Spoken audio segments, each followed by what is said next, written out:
குருவை சாகுபடி பண்றாங்கன்னு தெரிஞ்ச உடனே முதல்ல உங்களுக்கு கணக்கு வந்திருக்கும். எத்தனை லட்சம் ஏக்கர்ல விதையிட்டு இருக்காங்க, எவ்வளவு கண்டு முதல் வரும் அப்படிங்கறதெல்லாம் ஒரு அரசாங்கத்துக்கு கணக்கு இருக்கணும், தெரிஞ்சுக்கிட்டு இருக்கணும். அதுக்கு என்ன செய்யணும், நம்ம அடுத்தது என்ன செய்யணும் அப்படிங்கிறதுக்கு அரசாங்கம் ரெடி ஆகணும்.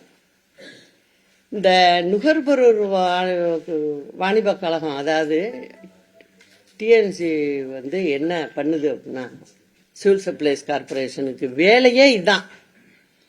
ஒவ்வொரு முறையும் ஒரு 3 முறை கஷ்டப்படணும் அவங்க, அவ்வளவுதான் வருஷத்துல. அதை திட்டமிட்டு செய்யறதுக்கு தான் ஒரு தனியா ஒதுக்கி வச்சிருக்காங்க. அது ஒரு கார்பரேஷனா வச்சிருக்கு. அதை பாக்குறது யாரு? ஒரு மந்திரி. மந்திரிக்கும் ஒன்றும் தெரியல, முதலமைச்சருக்கும் ஒன்றும் தெரியல. இதை தான் நான் திருப்பி திருப்பி சொல்லிக்கிட்டு இருக்கேன்.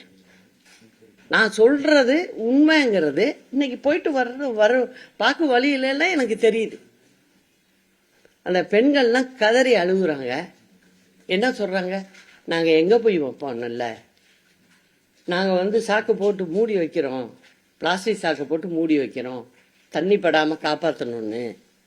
ஆனா கீழே போடுற தண்ணியினால அது இழுத்து நெல்லு சூடாகி முளைச்சிருது அப்படிங்கிறத சொல்றாங்க. அதை போக்குறதுக்கு கொஞ்சம் வெயில் காய்ச்சின்னா நாங்க காய வைக்கிறோம்.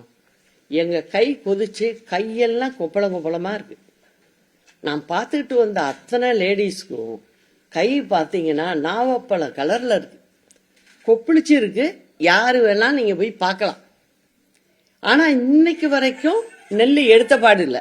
இந்த மந்திரி எதுக்கு இருக்கிறாருன்னு தெரியல எனக்கு, இந்த அரசாங்கம் எதுக்கு இருக்குன்னு தெரியல.